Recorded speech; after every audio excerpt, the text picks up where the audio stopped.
नमस्कार। कांग्रेस से नाता तो टूटा, परंतु 50 साल का 3 पीढ़ियों का जो संबंध था उसकी टीस आज भी है।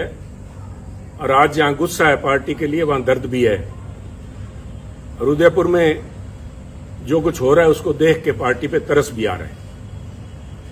आज यहां पे मैं कुछ बातें कांग्रेस के शीर्ष नेतृत्व से साझी करने के लिए आया हूं, अपने दिल की बात कहने के लिए आया हूं। और जो मेरे दिल की बात है, मैं समझता हूं यही बात बहुत से लाखों करोड़ों कांग्रेस के कार्यकर्ताओं की दिल की बात है, जो शायद उस चिंतन शिविर में रखी ना जा सके, क्योंकि जमावड़ा वहां बड़े शीर्ष नेताओं का है।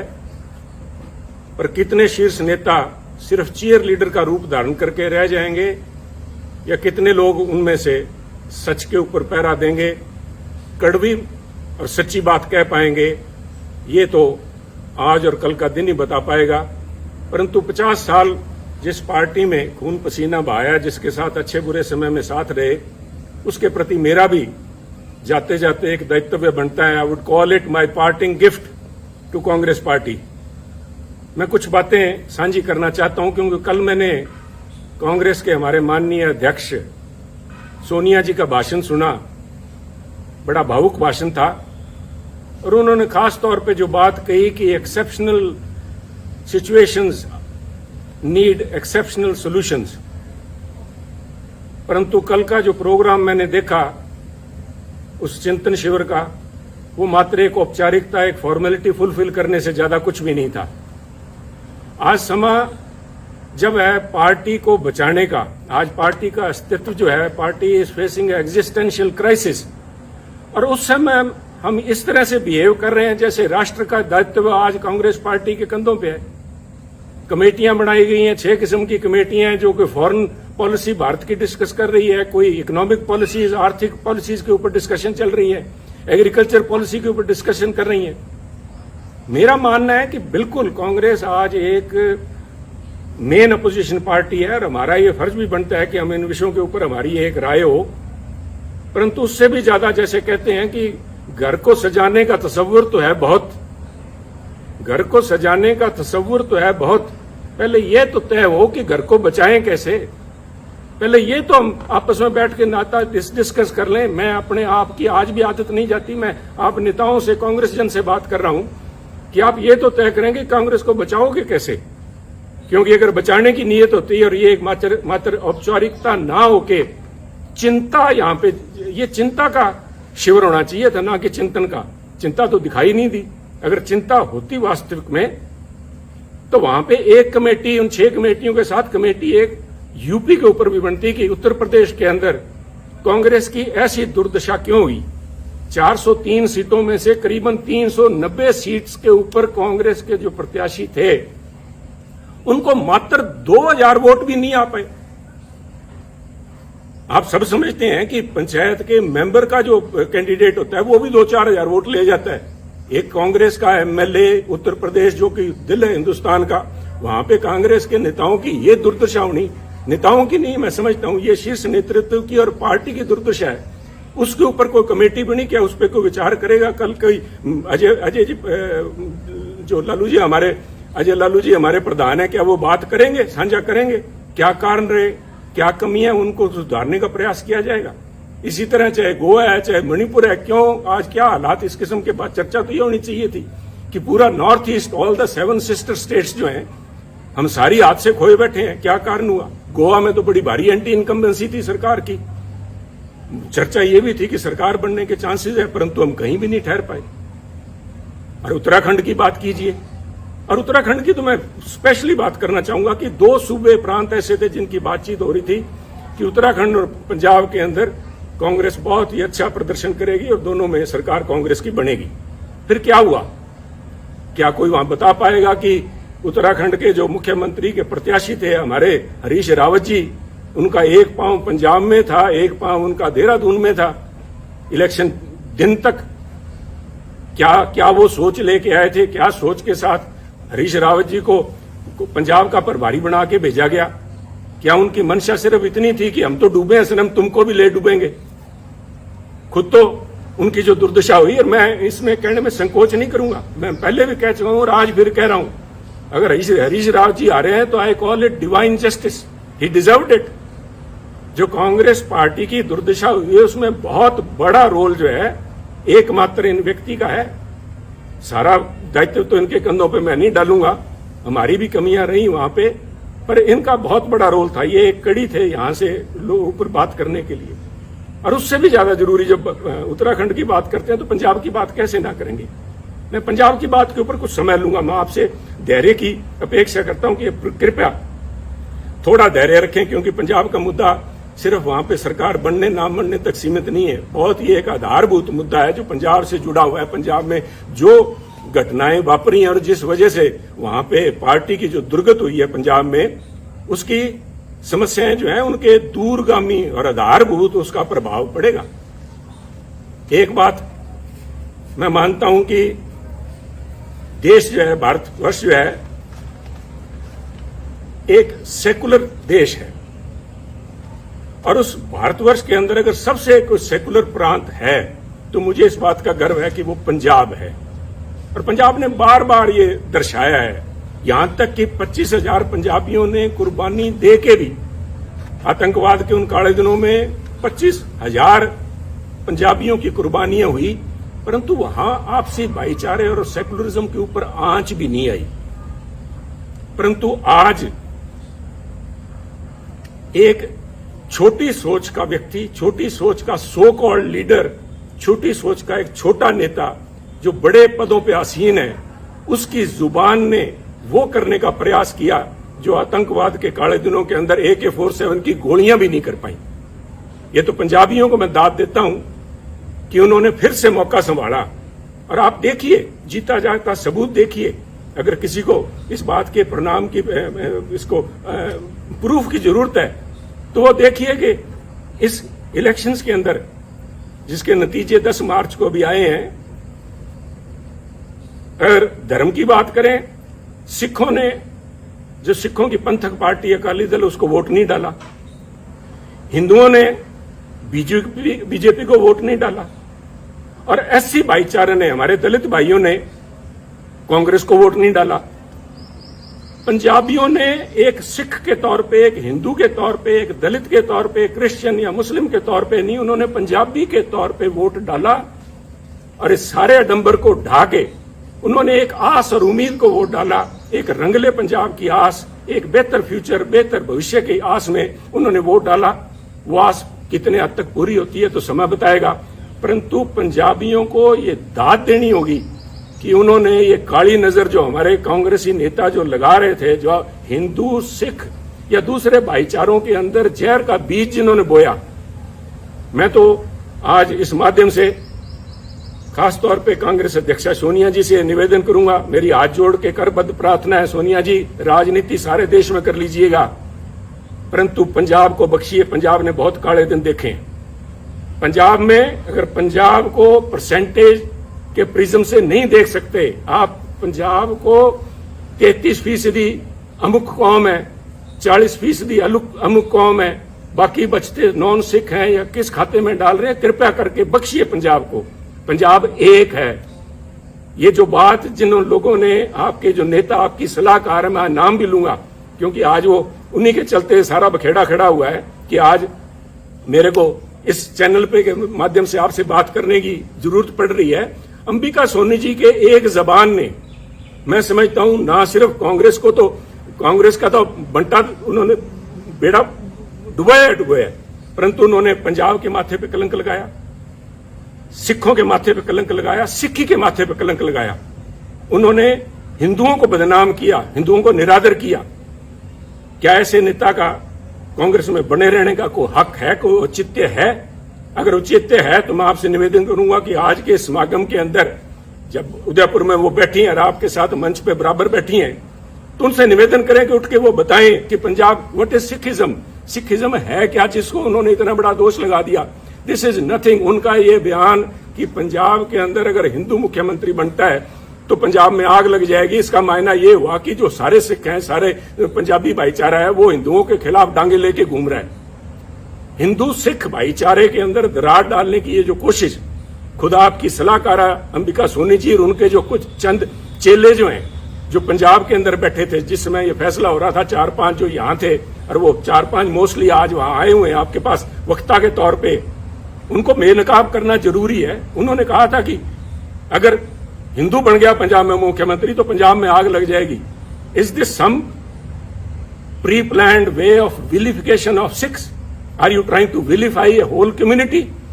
कि वो इतने इनटॉलरेंट है, उनके अंदर ये सहनशीलता ही नहीं है कि किसी और को बनता देख सके। और इनकी अंबिका जी की बात में अगर कहीं सच्चाई होती तो मैं समझता हूं कि अकाल तख्त के जत्थेदार साहब ने जिस दिन इनका बयान आया उसी दिन उन्होंने कहा, अकाल तख्त साहब का वो बयान मैं समझता हूं स्वर्णिम अक्षरों में दिखा जाने वाला है कि पंजाब के अंदर हिंदू सिख होना कोई मायने नहीं रखता। सोनिया जी, मैं आपसे निवेदन करना चाहूंगा, अकाल तख्त कोई छोटा मोटा जगह नहीं है, is a temporal seat of Sikhism. यहां पे महाराजा रणजीत सिंह भी आके पेश हुए हैं। अगर उनके हेड ग्रंथी ये बात कहते हैं, वहां के जत्थेदार साहब कहते हैं, तो ये क्या ज्यादा सिखों के बारे में या पंजाब के बारे में जानते हैं? एक ऐसा लीडर, एक तरफ हम इल्जाम लगाते हैं आम आदमी पार्टी के ऊपर कि वो पंजाब का भला नहीं कर पाएंगे क्योंकि उनकी लीडरशिप दिल्ली से चलाती है, जिनको दिल्ली के बारे में ज्ञान नहीं। मुझे आम आदमी पार्टी का तो पूरा पता नहीं, परंतु सोनिया जी, पंजाब कांग्रेस का बेड़ा गर्क दिल्ली में बैठे उन नेताओं ने किया है जिनको पंजाब का, पंजाबियत का, सिक्खी का बिल्कुल पता नहीं। सरबत दा भला गुरु महाराज का मूल मंत्र। I am not a Sikh scholar, परंतु मैं अपने आप पे गर्व है कि मैं पंजाबी हूं। मुझे इस बात का मान है कि गुरु महाराज ने जो मूल मंत्र दिया था वो था, मानस की जात सब एको पहचान में, सरबत दा भला, यूनिवर्सल ब्रदरहुड। कौन सी लैंग्वेज समझाऊं मैं इनको, अंबिका जी को? कौन सी लैंग्वेज में ये बता पाएंगे, जवाब दे पाएंगे? और इनके जो पिछलगू वहां पे बैठे हैं उनसे मैं निवेदन करूंगा कि वो खड़े होकर वहां पे मंच पे बताएं कि किस वजह से पंजाब को बदनाम किया, पंजाबियों को बदनाम किया गया। और ये सोनिया जी, मैं बार बार इस बात पे जोर दे रहा हूं क्योंकि ये हमारी विचारधारा से जुड़ा हुआ मुद्दा है। इसका प्रभाव सिर्फ पंजाब तक सीमित नहीं रहेगा। ये तो आप मान के ले लीजिए कि जब तक इन लोगों से आप पीछा नहीं छुड़ाएंगे तब तक कम से कम पंजाब में कांग्रेस के पांव नहीं लग पाएंगे। ये आप एक मेरी भविष्यवाणी लिख लीजिए, चाहे नोट कर लीजिए मेरी तरफ से। परंतु ये मसला पंजाब तक सीमित नहीं रहेगा। This itself shows fundamental problem which is Congress is facing today. आप अपनी चाल ही भूल गए।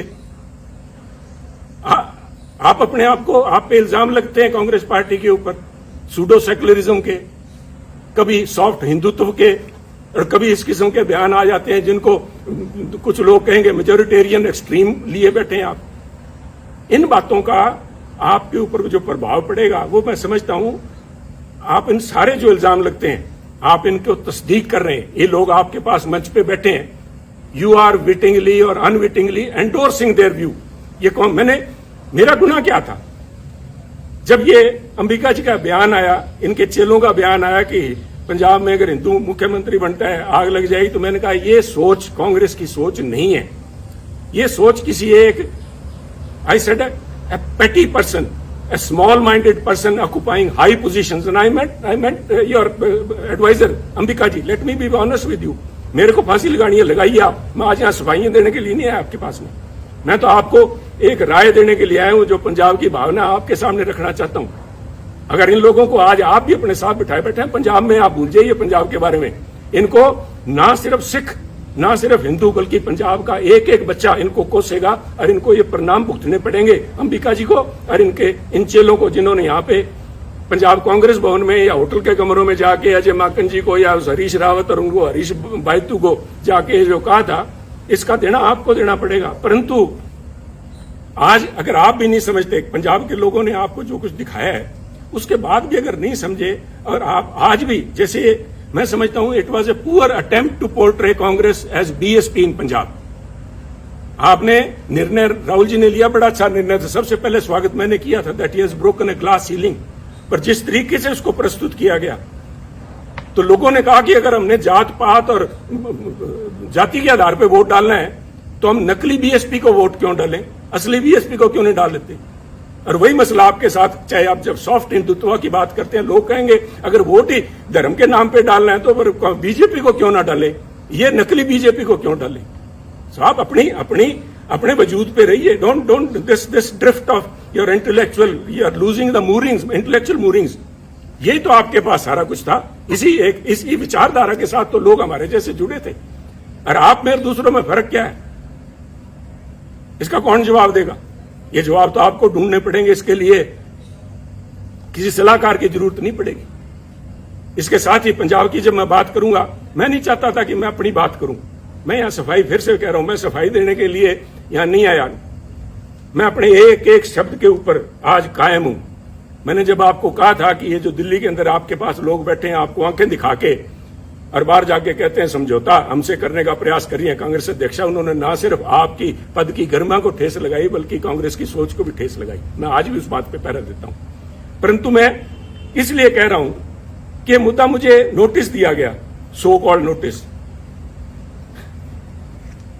वो तो हमको कहें काफिर, ये अल्लाह की मर्जी है।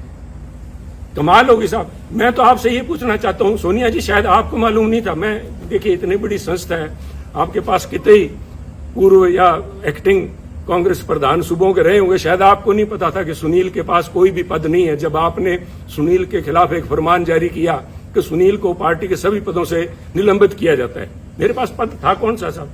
मेरे पास तो एक विचारधारा है, वो आज भी मेरे पास है। मैं अपनी बात पे आज भी खड़ा हूं। आप कहीं बदल गए होंगे, आपकी सोच बदल गई होगी। सुनील तो जाखड़ तो जहां खड़ा था वहीं खड़ा। ये हमारी कमजोरी है, यही हमारी स्ट्रेंथ है। हम तो जहां हैं वहीं खड़े हैं। परंतु जिन्होंने, वो कहते हैं कि आपने संबंध विच्छेद नहीं किया सुनील जाखड़ से, आपने दिल तोड़ा है। दिल भी तोड़ा तो तूने सलीके से न तोड़ा। बेवफाई के भी कुछ आदाब होते हैं। नोटिस दे रहे हो सुनील जाखड़ को? 50 साल 3 पीढ़ियों का संबंध है। मुझसे बात करने में किसी को शर्म आ रही थी? ये मैं सारे जवाब आपको दे सकता था, परंतु मैं आज जवाब देने के लिए नहीं आया। मैं जो बात देने का आपसे कहने के लिए आया हूं, जिस क्या कहूं मैं, मजाक कहूं या इसके ऊपर तरस आता है मुझे, मुझसे आपने मुझे नोटिस दिलाया, कि ऐसे व्यक्ति से नोटिस दिलाया, और इस बात के लिए नोटिस दिलाया कि मैंने आपकी सलाहकारा के खिलाफ अपशब्द बोले। चलो मैंने तो आपकी सलाहकार अंबिका जी के खिलाफ जो कुछ बोला ना बोला, पर नोटिस इससे दिलाया आपने। तारिक अनवर जी एक बड़े सुलझे हुए परिपक्व नेता हैं। उनका तो आपको ध्यान होगा कि वो 1999 में, आज से करीबन 20 साल से ज्यादा पहले, कांग्रेस छोड़ के चले गए थे। आपको यह भी पता होगा कि वो क्यों छोड़ के गए थे। वो ये कह के छोड़ के गए थे कि सोनिया गांधी एक विदेशी महिला है, और विदेशी महिला अगर इंडियन नेशनल कांग्रेस की अध्यक्षा बनती हैं तो मैं उसे कदापि सहन नहीं कर सकता। और यही तारिक अनवर साहब, संगवा साहब और पवार साहब के जाके इन्होंने सरकार अपनी पार्टी बनाई थी। आप भूल गए क्या? कोई आपको बताने वाली, ये सलाहकार आपकी बताने वाली थी नहीं क्या? और ये क्या बताएंगी साहब? वो कहते नहीं, यहां तो और हर शाख पे उल्लू बैठा है। इन श्रीमती जी की, अंबिका सोनी जी की बताऊं मैं आपको। आप उनसे, हमें जिसके ऊपर मैंने इल्जाम लगाए, मैं आपके माध्यम से, सोनिया जी, मैं आपको, क्योंकि आप बड़े हैं, आप अध्यक्ष हैं, आपके माध्यम से एक स्पीकर के तौर पे मैं आपके माध्यम से कांग्रेस जनों से बात कर रहा हूं कि जिस व्यक्ति पे मैंने आरोप लगाए हो, क्या वो मेरे खिलाफ अनुशासन कमेटी में बैठ सकती है जज बन के? कहते वही कातिल, वही शाहिद और वही मुंसिफ ठहरे। वही कातिल, वही शाहिद और वही मुंसिफ ठहरे। ए खुदा, मैं अपने कत्ल का दावा करूं किस पे? मैं किसको जाके कहूं ये बात? ये मेरे पे फैसला करेगी। 1977 में कहां थी जब इमरजेंसी के बाद सोनिया जी परछाया छोड़ गया था कांग्रेसियों का? जो लोग थे, इन किस्म के जो वक्ती लोग थे, these are fair weather friends, they are fair weather warriors. Indira ji की चहेती थी ये, संजय जी के साथ ही मिलकर काम करती थी, इसलिए इंदिरा जी का इनके तरफ बड़ा मान सत्कार था। और उस मान सत्कार का नतीजा इसी अंबिका सोनी जी ने यह दिया कि 1977 में जब उनको अपने साथियों की जरूरत थी, तो अंबिका जी सबसे पहले उस डूबते जहाज से छलांग मार के गई थी। जहाज से डूबने वालों को क्या कहते हैं मैं नहीं इस चक्कर में पड़ूंगा। और ना सिर्फ छलांग लगा के गई, ना सिर्फ उन्होंने यहां से कांग्रेस उर्स से चंडीगढ़ से इलेक्शन लड़ा जगन्नाथ कौशल जी के खिलाफ, कांग्रेस के प्रत्याशी के खिलाफ, इन्होंने मेरठ में जाके 84 में फिर महसीना को दुबई जी बैठी होंगी, मैंने देखा नहीं कल प्रोग्राम में उनको। मैं अल्लाह ताला से यही दुआ करता हूं कि उनकी सेहत कायम रहे, वो यहां हो। उनसे पूछिएगा कि इन अंबिका सोनी जी ने इंदिरा जी के खिलाफ क्या क्या अभद्र भाषा इस्तेमाल की थी। आप बड़े दिल के नेता हैं राहुल जी, और आप भूल जाएंगे सोनिया जी, हम नहीं भूलते, हम तो गांठ बांध के बैठे हैं। अरे ऐसे लोगों को बेनकाब करना पड़ेगा। जब मैं ये बातें कर रहा हूं, जो मेरा ये किस्सा है, this is a case study in itself, the way Punjab issue has been handled from the very beginning. छोड़िए सुनील को उतारा गया जुलाई 2021 के अंदर ये कह के कि सुनील जाखड़ मुख्यमंत्री कैप्टन अमरिंदर सिंह जी के साथ मिलकर काम करता, उनका बहुत नजदीकी है, मिले हुए दोनों। नए कांग्रेस प्रधान को बनाया गया और उसके बाद जुलाई 21 को नए कांग्रेस के प्रधान नवजोत सिंह सिद्धू जी बनते हैं, और उसके बाद 6 महीने तक सारी एआईसीसी, सारी कांग्रेस इसी बात को लगी रही कि पहले मुख्यमंत्री कैप्टन अमरिंदर सिंह जी, उसके बाद में चरणजीत चन्नी, इन दोनों को आपस में कैसे इकट्ठा बिठाया जाए, कैसे पीसीसी प्रधान और मुख्यमंत्री मिलकर काम करें। व्हाट वाज इट, क्या था ये? क्या आप इसी एक बात पे, किसी एक बात पे खड़े हैं क्या? कोई स्टैंड है पार्टी का? और ये जो डिस्टेबलाइज करने की प्रयास किया गया, मैं जिनकी बात कर रहा हूं, डिवाइन जस्टिस की, रावत साहब को भेजा इसलिए गया था कि कैप्टन अमरिंदर सिंह व सिटिंग प्रिटी, उनको डिस्टेबलाइज किया जाए।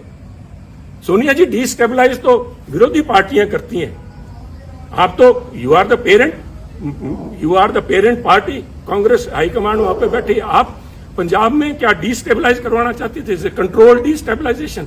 और इसका रेमिफिकेशन देखिए, आज नोटिस आया कुछ दिन पहले, मेरे को नोटिस देने के बाद में एक नोटिस नवजोत सिंह सिद्धू जी को भी दिया गया। मेरे बहुत से डिफरेंसेज हैं नवजोत सिंह सिद्धू जी से, परंतु मैं इन प्रिंसिपल बात करना चाहता हूं, क्योंकि ये बातें आज के इस चिंतन शिविर में होनी चाहिए कि उनको किस बात के लिए नोटिस दिया गया कि वो अपनी सरकार के खिलाफ बोलते थे, वो कैप्टन अमरिंदर सिंह जी के खिलाफ बोलते थे, उन्होंने चरणजीत चन्नी के खिलाफ बोला, उनको नोटिस दिया गया।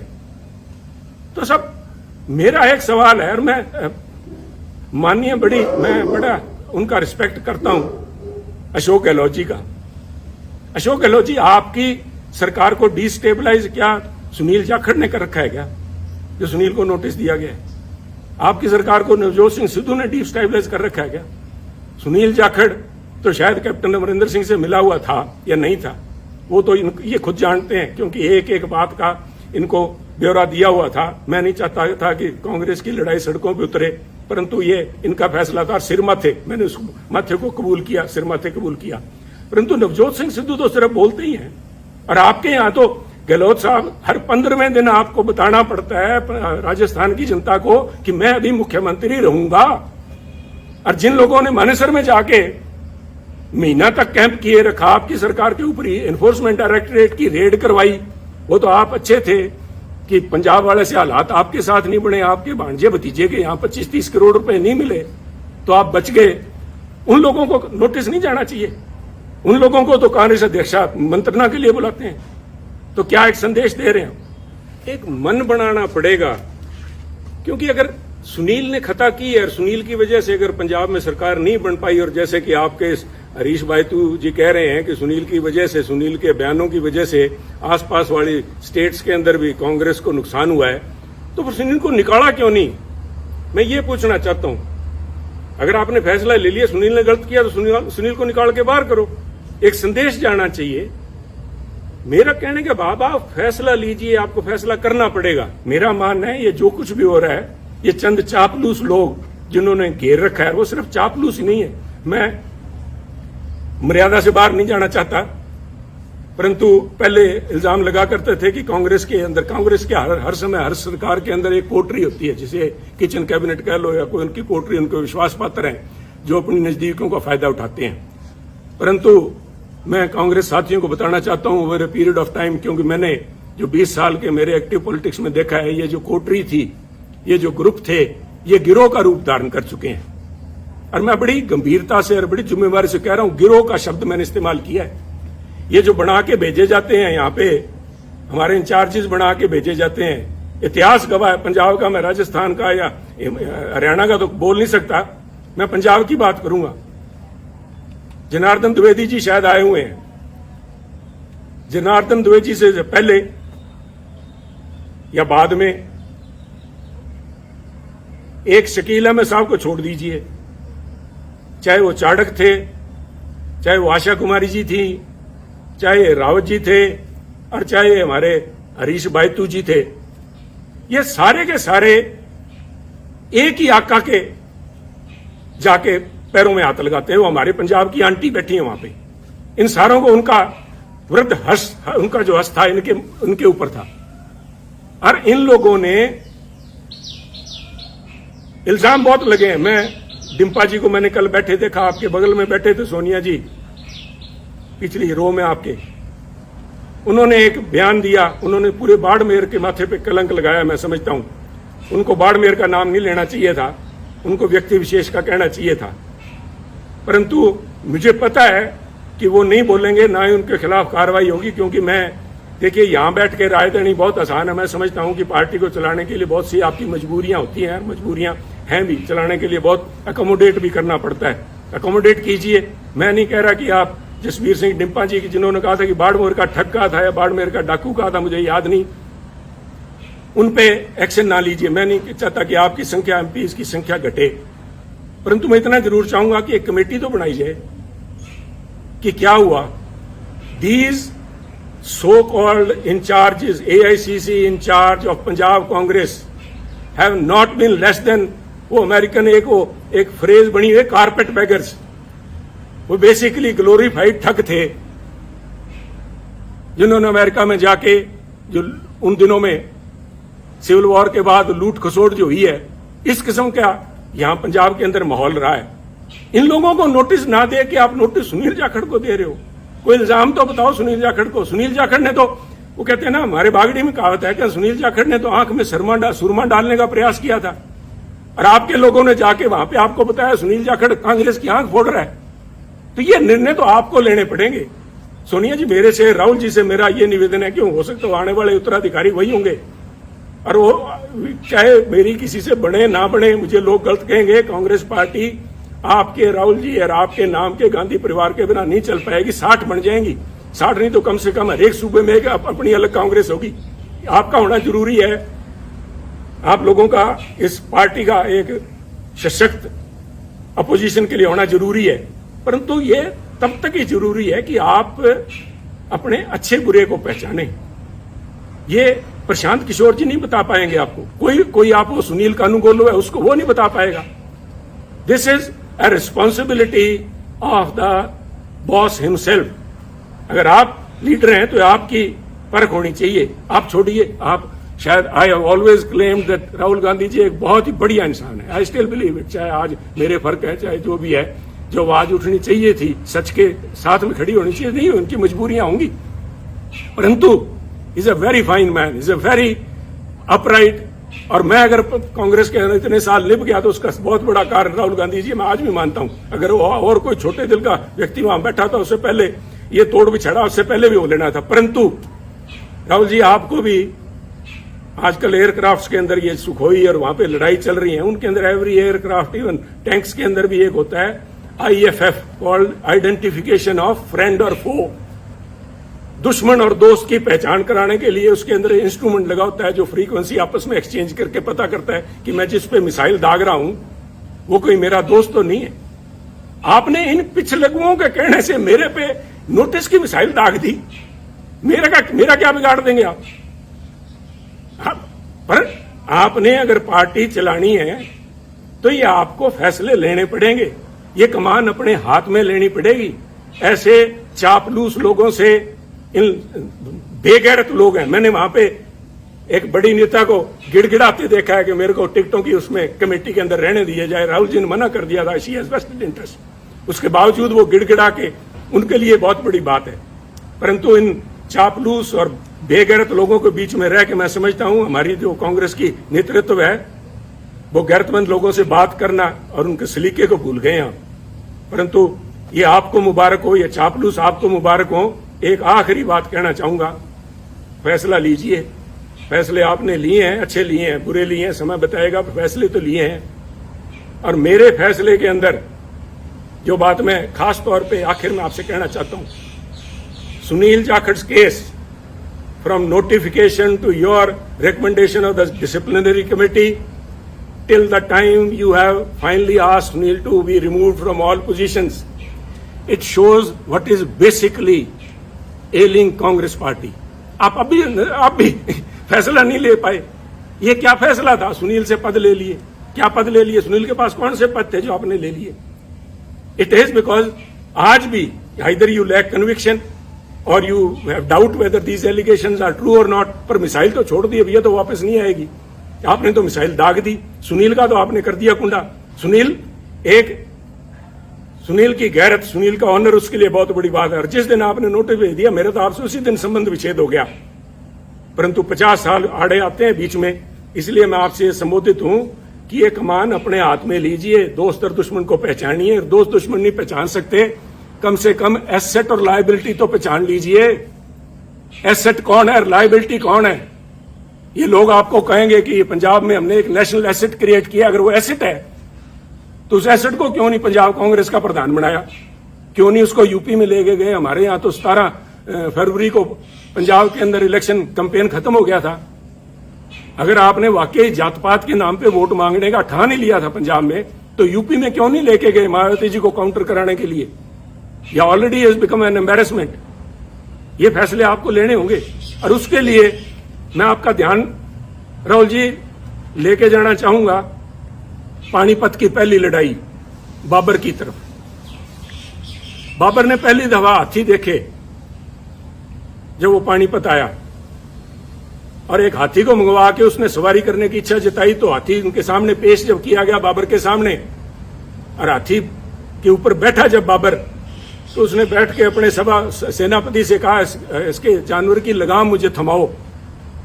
तो उन्होंने कहा, जनाब हाथी की लगाम नहीं होती। तो उसका सवाल था निश्चित तौर से कि तो फिर ये चलाऊंगा कैसे? कहते जी, इसकी जो लगाम है, जो इसका जो अंकुश है, वो सामने जो बैठा है, वो जो अंबिका सोनी तारे बैठे हैं या कोई तारिक अनवर बैठा है, उनके हाथ में अंकुश वो है। अंकुश है जो प्रौढ़ जिसको बोलते हैं, वो है। तो बाबर ने तब कहा था कि इसको हाथी को बिठाओ और मेरे को नीचे उतारो। तो उन्होंने कहा, क्या बात होगी महाराज? तो उन्होंने कहा, मैं उस चीज की सवारी कभी नहीं करूंगा जिस चीज की लगाम, जिस जानवर की लगाम मेरे हाथ में ना हो, जिस संस्था की लगाम मेरे हाथ में ना हो। तो मेरी आपसे बेनती यही है, with all due respect and for all the respect and all the time we have spent together and with the party, 50 साल की, आगे बढ़िए, कमान सामिए और इन पिछले लोगों को ऊपर छोड़ के कांग्रेस पार्टी को अगर जिंदा रखना है तो ये लगाम अपने हाथ में लीजिए। वरना इस किस्म के जो चिंतन शिविर हैं, इसी प्रशांत किशोर ने आपको कहा था, यूपी में आपको लेके गए थे, कैंपेन का नाम था खाट पे चर्चा। आज कांग्रेस पार्टी खटिया पे नजर आ रही है। अगर आज समय रहते नहीं संभले, वक्त की फिक्र करना दा क़यामत आने वाली है, तेरा जिक्र भी ना होगा दास्तानों में। तो इसलिए शुभकामनाओं के साथ, चाहे आज मैं समझता हूं कि this is my parting gift, my last word spoken to the congressman, but मैं इस विश्वास के साथ कह रहा हूं कि कोई ना कोई, मैंने आज भड़ास निकालने के लिए नहीं, आप में कमियां निकालने के लिए नहीं, उन बातों को उजागर किया है जिनके ऊपर चिंतन भी नहीं, चिंता करने का विषय है। आज आपका भी इम्तिहान है। और वो जो 450 सो कॉल्ड सीनियर लीडरशिप बैठी है, आज मैं देखना चाहूंगा कि कितने लोग खड़े होकर सच्चाई पे पहरा देते हैं। कितने लोग खड़े होकर कहेंगे कि वो 5-4 जो पंजाब वाले आए हुए हैं जिन्होंने आग लगाने की बात की थी, उनको बाहर निकाला जाए हॉल से। उनको तो आपने स्पीकर बना रखा है, वो तो आज यहाँ पे आपके वर्कर्स को एड्रेस करेंगे। और जिनकी वो मुखिया हैं, उनको मंच पे मठासीन है। तो आप देखिए, ये आप जाने। मैं एक दफा फिर से, मैंने पहले भी जिस दिन नोटिस आया था उस दिन कहा था, good luck to Congress party, and today I again say good luck and goodbye Congress. जय हिंद।